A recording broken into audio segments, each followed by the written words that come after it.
Help me reach 3,000 subscribers. Hit like and leave a comment. I really do read them all. I'm sitting at the kitchen table, the one we picked out at IKEA 10 years ago when we thought matching furniture meant we'd built something permanent. The coffee in my mug has gone cold, its surface reflecting the dim light from the window. The house is quiet except for the faint hum of the fridge and the occasional creak of the floorboards upstairs where Sarah's probably scrolling her phone, pretending I don't exist. Last night, she hit me with it, right in the gut, no warning. We were in bed, lights off, and I reached for her, not out of passion, but just to feel something human, something to bridge the chasm between us. She pushed me away, not hard, but like I was a nuisance, an interruption. I'd rather sleep than pretend I'm interested in you, she said, her voice flat, like she was reading off a script she'd rehearsed 100 times. I lay there, staring at the ceiling, feeling the weight of her words settle into my bones. Then I said it, calm as you please. I'd rather get divorced than keep propping up this marriage. She didn't respond, just rolled over, her back a wall between us. That moment was the crack in the dam, the point where the pressure we'd been ignoring for years finally broke through. If I'd known what she'd pull next, I'd have started packing right then and there, but part of me still hoped I was wrong about how far we'd fallen. I'm not here to play the saint or the victim. I'm Jack, 42, a project manager at a mid-sized construction firm in suburban Ohio. I've got a decent life, steady job, a house with a mortgage we can, barely, manage, a truck that runs most days. I'm not chasing applause or trying to win anyone over. All I want is respect. Not love, not some Hollywood romance with roses and grand gestures. Just respect. And Sarah? She's been chipping away at that for years, little by little, like she's testing how much I'll take before I snap. Her words, her glances, her silences, they're all part of the slow grind, and I'm tired of it. It wasn't always like this. We met at a friend's barbecue 12 years ago, back when we were both 30 and full of plans. Sarah was sharp, funny, the kind of woman who could hold a room with a story about spilling coffee on her boss's desk. I liked that she didn't need me to prop her up. She was a force, confident, independent. We got married 2 years later, bought this house, talked about kids, a dog, maybe a cabin by a lake someday. But somewhere along the line, she decided I was the enemy. Not in a loud way. No screaming matches or thrown plates. Sarah's smarter than that. She's a high school counselor, knows how to twist words, how to make you feel small without raising her voice. It's death by 1,000 cuts, and I'm done bleeding. It started a month ago at Mike and Lisa's place, our neighbors down the street. They're good people. Mike's a mechanic, always tinkering with some half-built project in his garage. Lisa's a nurse, talks a mile a minute, always with a story about a patient or a coworker. They invited us for dinner, a casual thing, burgers and beers on their patio. I figured it'd be a chance to break the ice that's been forming between me and Sarah. She'd been distant for weeks, short answers, no eye contact, like I was a roommate she was stuck with. I thought a night out, some laughs, might loosen things up, remind us of the people we used to be. We're sitting outside under string lights, classic rock playing low through a Bluetooth speaker. Mike's flipping burgers at the grill, the smell of charcoal mixing with the summer air. Lisa's passing around a bowl of chips, her laughter cutting through the chatter. There's another couple there, Tom and Jen, friends from Lisa's hospital. Tom's a quiet guy, works in IT, keeps to himself unless you ask about his vintage record collection. Jen's louder, loves to stir the pot with her stories about hospital politics or her latest dating app disaster before she met Tom. Sarah's on her second glass of wine, her cheeks flushed, her smile a little too tight. I'm nursing a beer, trying to keep the vibe light, asking Mike about his latest garage project, a custom toolbox he's been welding together. Lisa turns to us, her eyes bright. So, you two got any big weekend plans? Summer's almost over, gotta make it count. I start to answer. Something about fixing the deck, maybe taking Sarah out for a drive to the lake. When Sarah cuts me off. Jack's always got a project, she says, her tone sharp, like she's poking fun, but there's an edge to it. Never finishes half of them, but he's got plans. She laughs, but it's not warm. It's the kind of laugh that makes you feel like the punchline, and I feel the table's eyes shift to me. I set my beer down, slow, deliberate. Funny, I seem to recall finishing the garage shelving you wanted last month. My voice is even, But I'm looking right at her, not blinking. Took me a weekend, but it's up. Holding your boxes like you asked. She shrugs, takes a sip of wine, her eyes flicking away. Sure, after I nagged you for weeks. You're welcome, by the way. Mike chuckles, trying to defuse it. Hey, my projects take years. You should see my half-built kayak. It's basically a lawn ornament now. Lisa jumps in, steering the conversation to her hospital drama. Something about a doctor who keeps stealing her pens. But I'm watching Sarah. She's smiling at Jen, like nothing happened. But I feel the jab, sharp and familiar. It's not the first time she's done this, tossing out a barb in front of people, making me look like the guy who can't get it together. I've let it slide before, laughed it off, but tonight it lands different. Sarah, if you've got a list of what I'm doing wrong, maybe share it later. I say, loud enough for the table to hear. No need to air it out here. She freezes, her glass halfway to her mouth.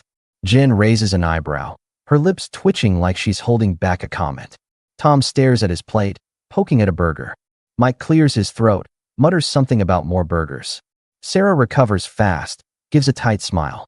Oh, Jack, don't be so sensitive. It was a joke. Not sensitive, I say, leaning back in my chair, picking up my beer. Just calling it like I see it. The rest of the night, she's quieter, but I can feel her simmering, her eyes darting to me when she thinks I'm not looking. When we get home, she doesn't say a word, just goes upstairs and slams the bedroom door. I sleep on the couch, the hum of the fridge my only company. That's when I knew it wasn't just a bad night. It was a pattern, one I'd been ignoring for too long. If I'd seen how much worse it'd get, I'd have started rewriting the rules right then. A week later, I'm in the kitchen, going over our monthly budget. I handle most of the finances, bills, mortgage, car payments, because Sarah says she hates number stuff. She's got her own account for her spending, but we split the big stuff, or at least we're supposed to. I'm at the table with my laptop, spreadsheets open, trying to figure out why we're short this month. I'm not a math genius, but I'm thorough, and the numbers aren't adding up. Sarah's been buying stuff, new clothes, a fancy coffee maker we don't need, a subscription box for skincare she hasn't even opened. She hasn't mentioned any of it, and I'm not mad, just trying to make sense of it before we dip into savings. She walks in, grabs a water from the fridge, doesn't look at me. She's in her work clothes, blouse, slacks, her hair pulled back like she's ready to counsel a room full of teenagers. You done playing accountant? She says, leaning against the counter, her voice dripping with that mix of boredom and disdain she's perfected. I don't look up from the screen, trying to keep us in the black. You mind telling me about the $300 at Nordstrom? I keep my tone neutral, like I'm asking about the weather. She rolls her eyes, sets the bottle down hard enough to make the counter rattle. You're really going to nickel and dime me? It's my money.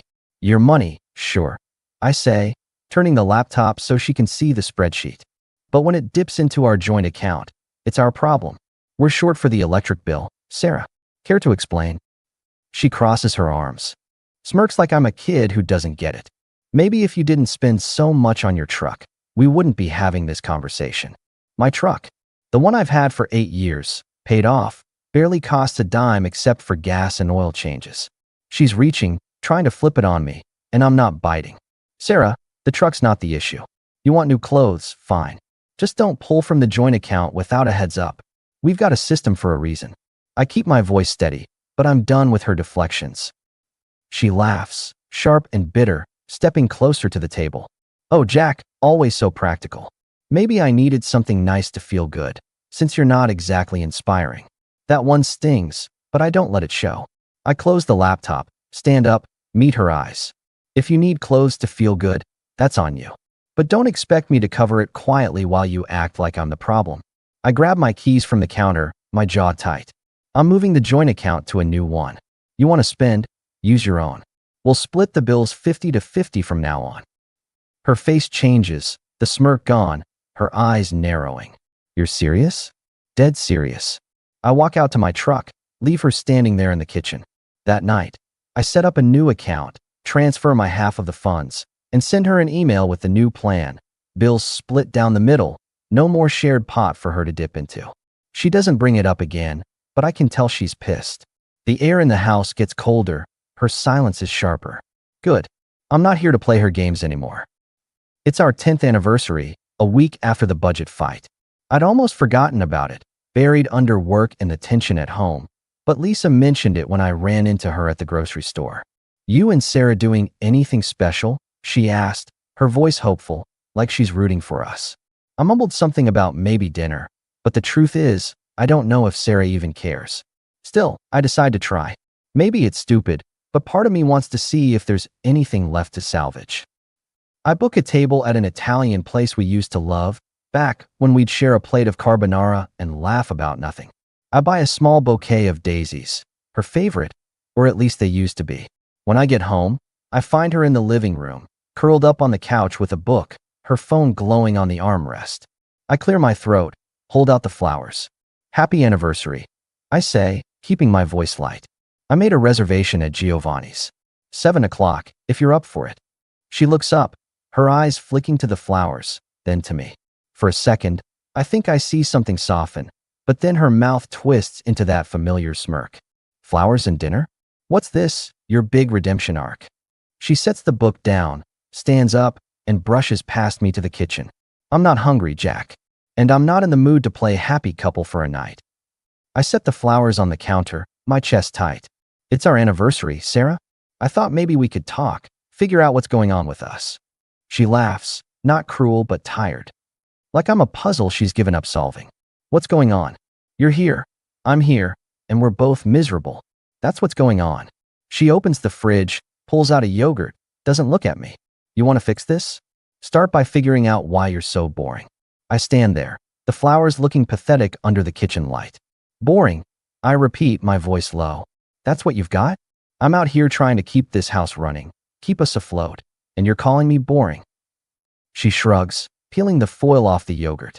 "You used to be fun, Jack. You used to care about more than spreadsheets and deck repairs.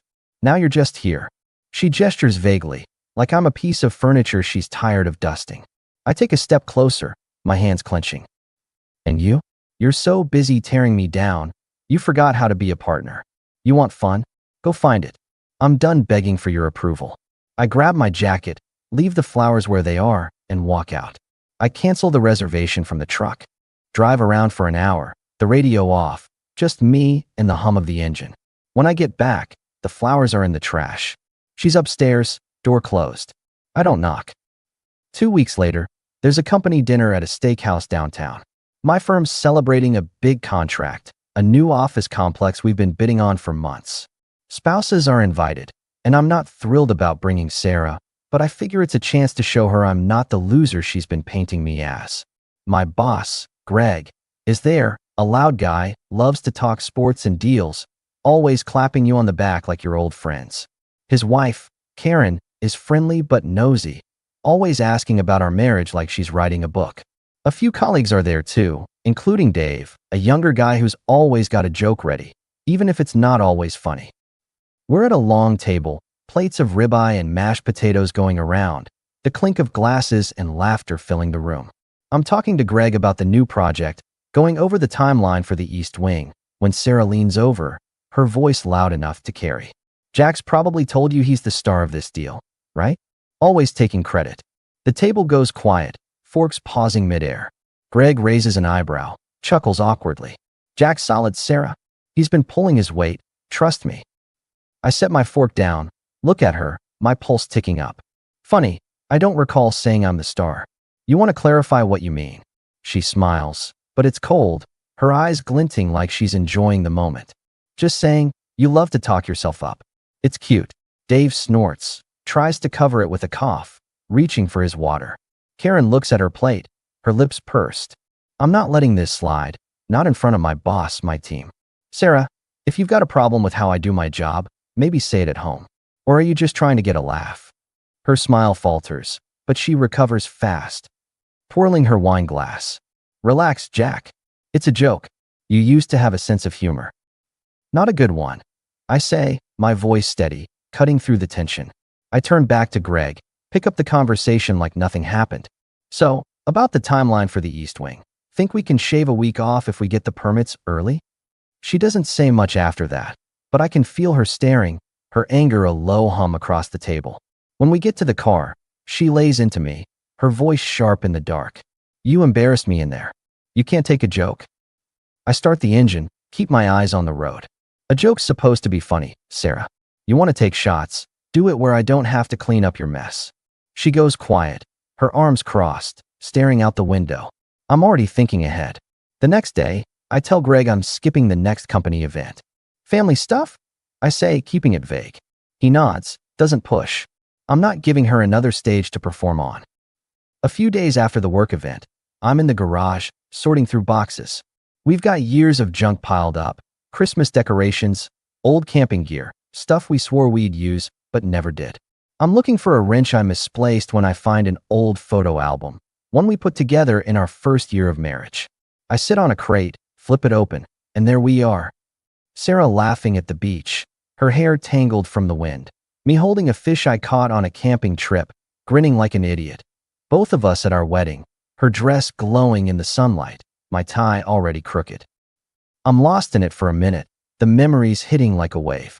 We were happy once, weren't we? I try to pinpoint when it changed, when her smiles turned sharp, when my patience started to fray. I don't hear her come in until she's standing in the doorway, arms crossed, her face unreadable. "What's that?" she asks, nodding at the album. I hold it up, not sure why I feel defensive. "Old photos. Found it in a box." She steps closer, looks over my shoulder at a picture of us at a county fair, eating cotton candy, her head on my shoulder. For a second, her face softens, and I think maybe she's feeling it too, the weight of what we've lost. Then she steps back, her voice cool. "You're not getting sentimental, are you? That was a long time ago." I closed the album, set it on the crate. "Yeah, it was. Doesn't mean it wasn't real." She laughs, "But it's hollow." "Real? Jack, we were kids playing house. You think that's what life is? Cotton candy and vacations." I stand up, dust off my hands. "No, Sarah. Life's work, compromise, showing up. You stopped doing that a long time ago." Her eyes flash, but she doesn't argue. She just turns and walks back to the house, leaving me with the album in a garage full of ghosts. I don't open it again. I put it back in the box, bury it under a sleeping bag. Some things are better left in the past. It all comes to a head on a Tuesday night. I'm in the living room, watching a Reds game, trying to unwind after a long day at a job site where everything went wrong. Delayed shipments, a busted crane, the works. Sarah's been cold all week, barely talking, answering in grunts, leaving dishes in the sink like it's my job to play maid. I've been keeping my distance, sticking to my routine, not giving her the reaction she's fishing for. But tonight, she's got a new move, and it's the one that breaks me. She comes downstairs, dressed up, black dress, heels, makeup done like she's going somewhere that matters. "I'm going out," she says, not looking at me, her purse already slung over her shoulder. "Out where?" I ask, keeping my voice neutral, my eyes on the TV. "With friends. Don't wait up." She grabs her keys from the counter, heads for the door. I mute the TV, turn to face her. "Which friends?" She stops, turns, her eyes narrow, her voice dripping with irritation. "Why do you care? You're not my keeper, Jack." I stand up, walk to the kitchen counter where her phone's charging. "Just curious. You've been pretty clear you don't want me around, so I'm wondering who's worth your time." She snatches her phone, her movements sharp. "You're pathetic, Jack. Always checking up on me. Maybe I just need a break from you." That's when it happens. I step closer, not angry, not yelling, just desperate for something real, something to remind us we're not strangers living under the same roof. I reach for her arm, not to grab her, just to connect, to pull her back from wherever she's gone. She pushes me away, hard, her face twisted with disgust. "I'd rather sleep than pretend I'm interested in you." The words hit like a slap, but I don't flinch. I step back, look her dead in the eye, my voice calm but final. "I'd rather get divorced than keep propping up this marriage." She freezes, her mouth half open, her eyes wide like she didn't expect me to fight back. For once, she's got nothing to say, no quick comeback, no smirk. I don't wait for her to recover. I grab my jacket, my keys, and walk out. I drive to a hotel, check in for the night. The clerk's bored voice the only sound as I hand over my card. By morning, I've got a lawyer's number from Dave, who went through his own divorce last year. I'm not yelling, not begging. I'm done. The next week, I'm back in the house, but I'm not staying. I've rented a small apartment across town, close to work, Nothing fancy, but enough for me. I'm packing my stuff, clothes, tools, a few books, while Sarah's at work. I don't leave a mess, don't take anything that's hers. Just what's mine, what I've earned. I've already changed the locks on my truck, moved my accounts, canceled our joint credit card. She doesn't get to control the narrative anymore. When she gets home, I'm loading the last box into my truck. She stands in the driveway, arms crossed, her face a mix of anger and something else, maybe fear, maybe regret. I can't tell anymore. "You're really doing this?" she says, her voice quieter than I expected. I close the tailgate, wipe my hands on my jeans. "Yeah, I'm done being your punching bag." "You're overreacting," she says, stepping closer, her tone softer now, like she's trying to pull me back into her orbit. "We can talk about this, Jack. We can figure it out." I shake my head. Step closer, so she hears every word. "You don't get to talk your way out of this one. You wanted control? You got it. Enjoy the house, the bills, the whole deal. I'm out." She opens her mouth, but I'm already in the truck, the engine rumbling to life. I don't look back as I drive away. Mike's in his yard, watering his lawn, his eyes catching mine. He gives me a nod, like he gets it, like he's seen this coming for a while. I nod back, the road stretching out ahead. It's been 6 months. The divorce is final, papers signed, no drama. I got the truck, my tools, and half the savings. Sarah kept the house, but I hear from Lisa that she's struggling with the mortgage, maybe thinking about selling. Not my problem. I'm in my apartment, a 1-bedroom with a view of a parking lot, but it's mine. The walls are bare, but I've got a new TV, a couch that doesn't smell like Sarah's perfume, and a coffee maker that brews exactly what I need. I've got a new project at work, a promotion on the horizon, and Greg's been dropping hints about a bigger role if I keep delivering. Dave and I grab beers on Fridays, shoot the breeze about baseball, bad decisions, and the women he's trying to meet on dating apps. Lisa checks in sometimes, says Sarah's been quiet, maybe regretting how it went down. I don't care. I'm not here to gloat, but I'm not here to hurt either. I'm free. No more walking on eggshells, no more dodging her barbs. I sleep better now, wake up to my own rhythm. The coffee's hot, the TV's mine, and nobody's rewriting my life to make me the villain. I said my piece, walked away, and never looked back. That's enough. If you made it this far, that means the story spoke to you. Please consider subscribing, leaving a like, and sharing your thoughts in the comments. It really means a lot to me, more than you know. These stories take time to write,